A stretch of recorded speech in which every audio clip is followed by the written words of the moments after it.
आइए तपस्विनी मणिबेन पटेल के बारे में जानें, जो सरदार वल्लभ भाई पटेल की पुत्री थीं। प्यारे बच्चों, कहानियों की वर्षा में आपका स्वागत है।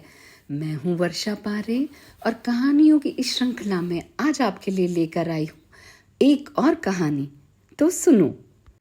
किसी 16 साल के किशोरी के लिए दुनिया कितनी रंगीन होती है।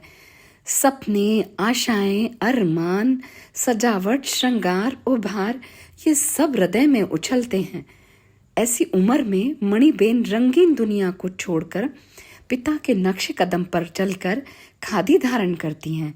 17 वर्ष की उम्र में खुद की सोने की अंगूठी, चूड़ियां, सोने की घड़ी और अन्य आभूषण गांधी आश्रम में जमा कर देती हैं, जिससे आजादी की लड़ाई को बल मिले।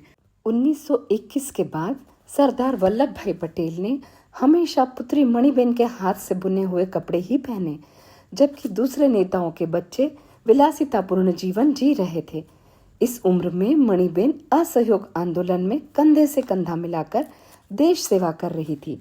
1928 में 25 वर्ष की मणिबेन अपनी युवावस्था के कमसिन साल सत्याग्रहियों की सेवा में व्यतीत कर रही थी।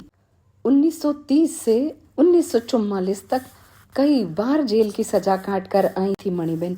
मणिबेन का इतना संघर्ष देखकर महात्मा गांधी ने कहा था, मैंने मणिबेन जैसी बेटी नहीं देखी।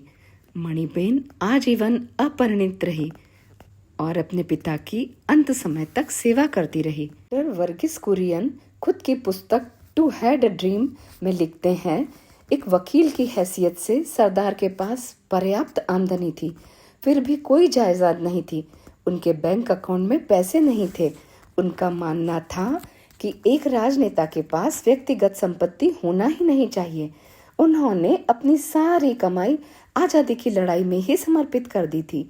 सरदार वल्लभ भाई और उनकी पुत्री मणिबेन ने अपने व्यक्तिगत जीवन और अपनी सुख सुविधाओं को त्याग कर देश की आर्थिक व्यवस्था को बढ़ाने और जन सेवा में ही अपना जीवन खर्च कर दिया। 1950 में सरदार वल्लभ भाई पटेल की मृत्यु के पश्चात मणिबेन को दिल्ली स्थित घर भी खाली करना पड़ा।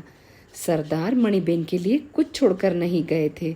बिना छत और पैसे के बगैर उन्हें बहुत संघर्ष करना पड़ा। मृत्यु के पहले सरदार के आदेश अनुसार मणिबेन तत्कालीन प्रधानमंत्री नेहरू के पास गईं और उन्हें एक बुक और थैला देने के लिए कहा गया था। वो बुक जो कांग्रेस पार्टी की अकाउंट बुक थी और थैला जिसमें 35 लाख रुपए थे, वो देने गई थी। मणिबेन बैठी रही, लेकिन नेहरू ने सिर्फ आभार प्रदर्शित करके चुप हो गए। वर्षों बाद डॉक्टर वर्गीस कुरियन इस घटना के बारे में मणिबेन से पूछते हैं, तुम्हारी क्या अपेक्षा थी नेहरू जी से? मणिबेन ने जवाब दिया, मुझे आशा थी कि नेहरू जी मेरी हालत के विषय में पूछेंगे कि मैं किन हालातों से, किन मुश्किलों से गुजर रही हूँ, पर उन्होंने कुछ नहीं पूछा। इस घटना के बाद मणिबेन दिल्ली छोड़कर अहमदाबाद आ गईं, फिर राजनीति में जुड़ गईं, 4 बार संसद सदस्य बनी। इमरजेंसी के बाद जिस पक्ष के लिए अपना बचपन, जवानी, खून पसीना एक किया था, उस कांग्रेस पक्ष को उन्हें छोड़ना पड़ा और जनता पक्ष में शामिल होना पड़ा और अंतिम बार महसाणा से संसद के रूप में चुनी गई।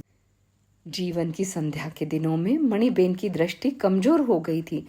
उनके पास कोई सहारा नहीं था। वो अहमदाबाद की सड़कों पर भटकती रहती, कई बार गिर भी जाती और तब तक पड़ी रहती जब तक कोई मुसाफिर आकर उनकी मदद नहीं करता और उन्हें उठा नहीं लेता। जब मणिबेन मृत्युशैया पर थी, तब तत्कालीन मुख्यमंत्री उनके पास एक फोटोग्राफर लेकर आते हैं, फोटो खिंचवाते हैं और दूसरे दिन गुजरात के समाचार पत्रों में ये खबर छपती है। मुख्यमंत्री का काम हो जाता है। मणिबेन ने देश को बहुत कुछ दिया, पर देश ने मणिबेन को क्या दिया? आज की पीढ़ी को यदि मणिबेन का फोटो दिखाएं तो वो पहचान नहीं पाएंगे, क्योंकि यहाँ ग्लैमर, चकाचौंध, दंभ, दिखावा, झूठी शान, नकली बातें नहीं हैं। यहाँ तो देश के लिए अपना जीवन होम कर देना है, कर्तव्य पथ पर गुमनाम रहकर अपना पूरा जीवन ही बलिदान कर देना है। तो प्यारे बच्चों, 3 अप्रैल को मणिबेन की जन्म जयंती है और उन्हें हम शत शत नमन करते हैं। हमारे देश की सच्ची स्वतंत्रता सेनानी और साधिका मणिबेन को फिर से शत शत प्रणाम। आज के लिए इतना ही, कल फिर मिलेंगे। जय श्री राम।